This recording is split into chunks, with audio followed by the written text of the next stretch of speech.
In 2002, Japan and South Korea would co-host the first World Cup of the 21st century. More importantly, this would be the first time the tournament would be played on Asian soil. It was an exciting time for football fans. Ronaldo, Zidane, Buffon and Oliver Kahn were all players who are now considered all-time greats, but were still in their primes at this point. FIFA knew that this was a golden generation of talent, and they couldn't just let it all go to waste. And with Asia being the most populated continent in the world, it seemed like a no-brainer to host this World Cup there. I mean, FIFA have been trying to tap into the Asian sports entertainment market for what seems like centuries. It's the missing piece of the puzzle. Football is already the #1 sport in South America, Europe and Africa, and has a rapidly growing fan base in North America. But then, if you take a look at the world map, there's just a big gaping hole in terms of football, and that's Asia.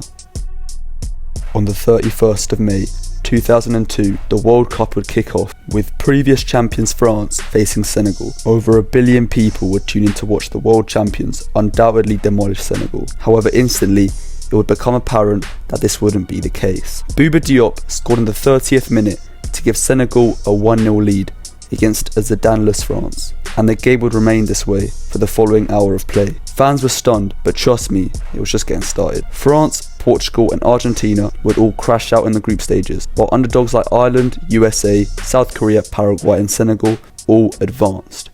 Now, upsets happen all the time. Just over a year ago, Japan topped a group with Spain and Germany in it. Morocco knocked out both Spain and Portugal, and South Korea knocked out Uruguay in the groups. It's football, these things happen.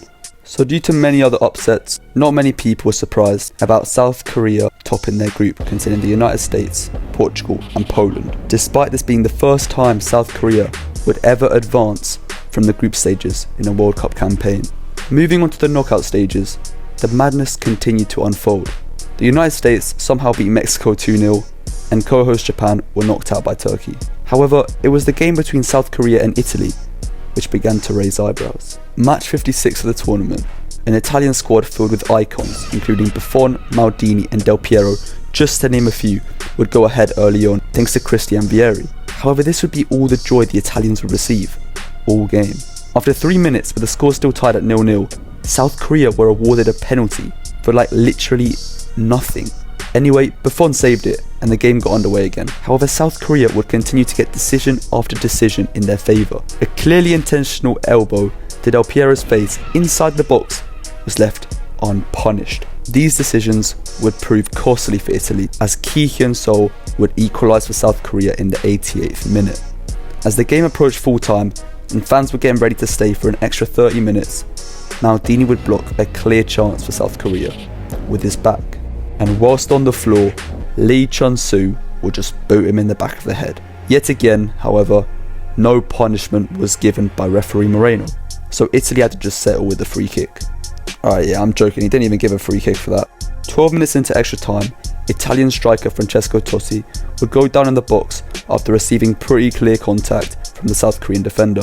This is the point where you expect me to say that Moreno did not give a penalty, but no, this time Moreno actually reached for his pocket. Finally a good decision, and he showed the red card to Francesco Totti. So yeah, Italy had 10 men. They still would not let this faze them, and they continued to go for the win. In the last 10 minutes, Damiano Tomasi was played through, and the Italian went round the keeper and tapped it in. What was Moreno going to do to stop this one? Well, it was actually the linesman who raised his flag for offside. To be honest, I can't tell if it was a good call or not, but it just seems too close for a human to pick up on in real time, so it seems a bit suspicious. But let me know. Anyway, we all know how this game ended. South Korea would score in the last couple minutes and would advance to the quarterfinals, where they'd face another European giant in Spain. Fresh off a win against Ireland on penalties, it's fair to say that this was far from the Spain that terrorised international football from 2008 to 2012. However, they were still more than capable of defeating South Korea, or so you'd think. It was going to take a lot for referee Gamal to outdo Moreno's disaster class. However, it became obvious that he was up for the challenge. Early in the second half, Elguera would head home, opening Spain's account, but the referee blew a whistle for a foul in the opposite direction due to a shirt pull from Morientes. It was a harsh decision, but not a completely unfair one, despite South Korea going the whole game committing fouls which went unnoticed. Despite this, it would be the second disallowed goal from Spain which would lead to shouts of a robbery. 4 minutes into extra time, Morientes headed the ball into the back of the net. This one was stone wall.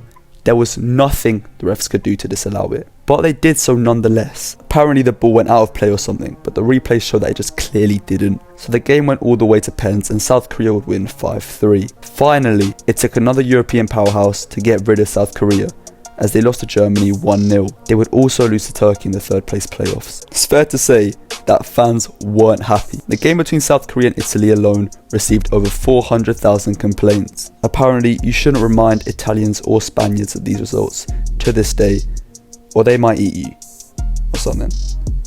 Moreno would also be temporarily banned from officiating later that year after adding 13 minutes to the initial stoppage time. Yeah, not a great look.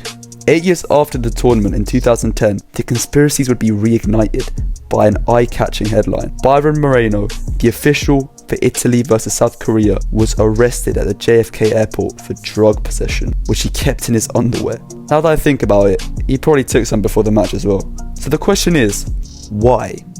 I wasn't alive at the time, so I can't really give you a fan perspective of the whole situation. But from a South Korean's perspective, beating two footballing giants like Italy and Spain must come with a lot of pride and dignity, as well as international recognition. Despite this, they weren't able to maintain the results, as they'd only make it out of the group stages twice out of the 4 following World Cups, getting knocked out in the round of 16 twice and the group stages twice. From FIFA's perspective, it's become pretty obvious. As I've said, they've always wanted an increase in Asian audience, as that would have huge monetary advantages, and to have an Asian team in the semi-finals would be magical, especially in hindsight after the clear corruption that was giving Qatar the 2022 World Cup. FIFA are always willing to bend the rules in their own favour. However, we won't forget 2002.